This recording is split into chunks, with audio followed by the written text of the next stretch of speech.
a symbol of unity, and we say we are the ones. This is our time. We are the ones. This is our time. Not just online. On the front line. Not just online. On the front line. ETV Africa News at this hour.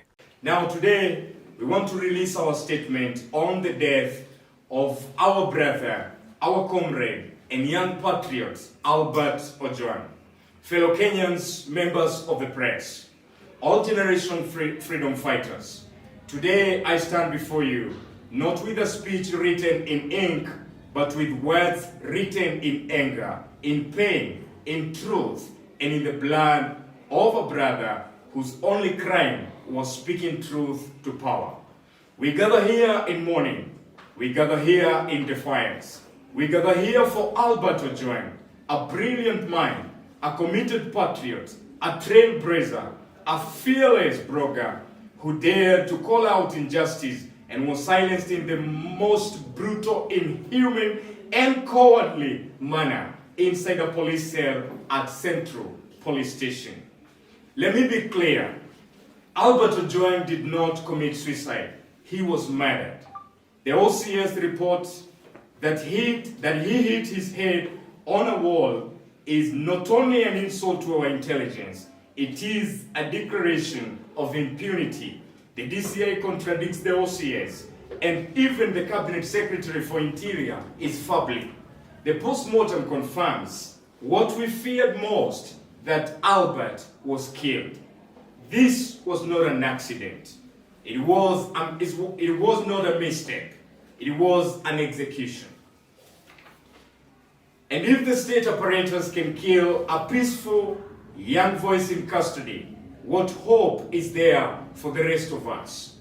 As the youth wing of Bunge Mwananchi, we issue this statement not as beggars of justice, but as demanders of it.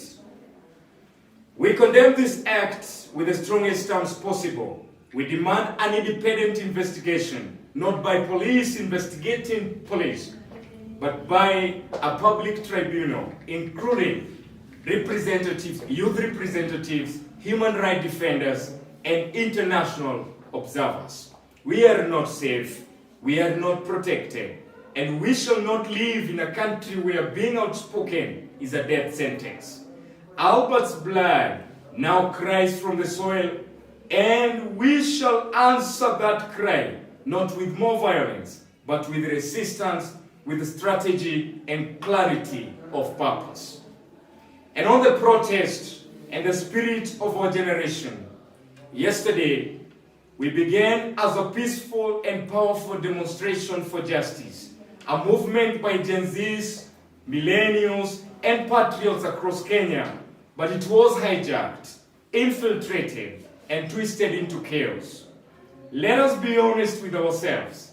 Let us confront both state violence and internal betrayal. What was meant to honor Albert's life descended into destruction, looting, robbery, smoke, screams, panic in the CBD, workers stranded, businesses shut, and government property destroyed. We cannot celebrate that. Yes, the system is corrupt. Yes, our pain is valid. But when we destroy our communities, who wins? When goons infiltrate us and we allow them, who gains? When young people use protests to build personal brands instead of the nation, who suffers? Let us remember, our goal is justice, accountability, transparency, unity beyond tribal lines, and freedom from the state abuse. But 1 year down the line, after the protest, promises, prayers, and pain, what has changed? Corruption continues unchecked. Youth unemployment is higher than ever before. Debt is choking our economy.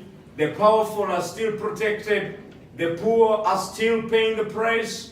We have to ask ourselves, are we a strategic generation, or are we becoming a confused and directionless generation? And where do we go from here?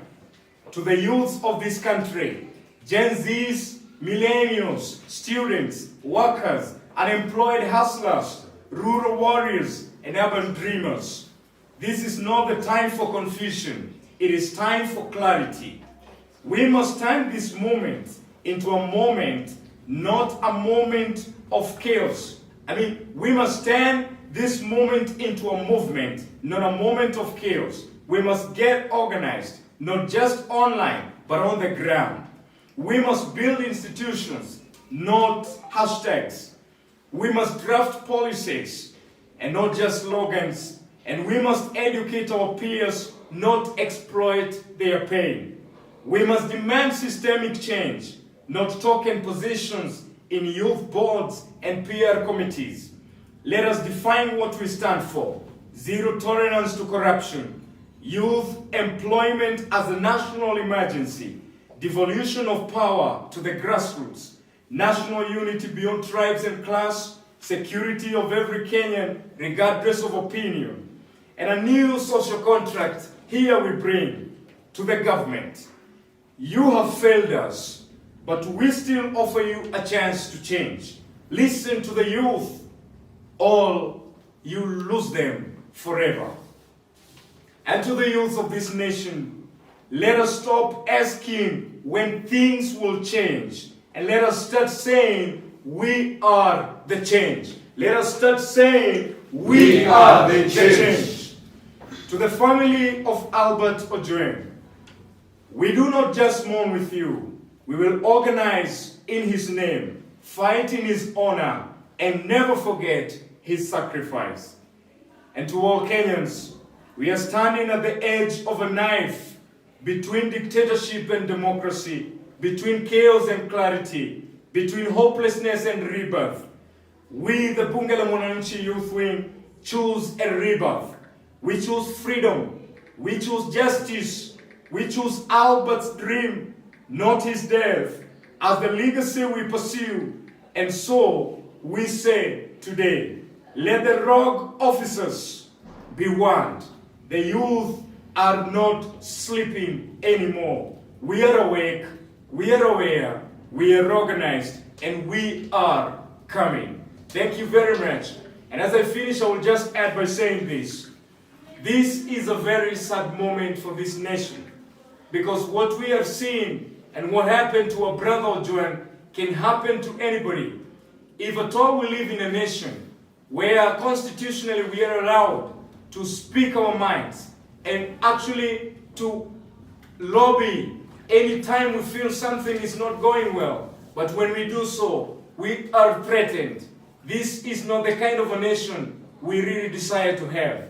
And therefore we are calling on every person to stand strong. This is not a moment to buy fear, but this is a moment to stand strong with unity, knowing that we are the ones to build a better Kenya. But to build a better Kenya, it will call for unity. It will call for us to stand fearless. If there is anything to fear, young people of this nation, it is the fear itself. And with me here, of course, I would like to give some of my leaders to also give their comment on this. Thank you. Welcome, organizers. And thank you to the members of the fourth estate. My name is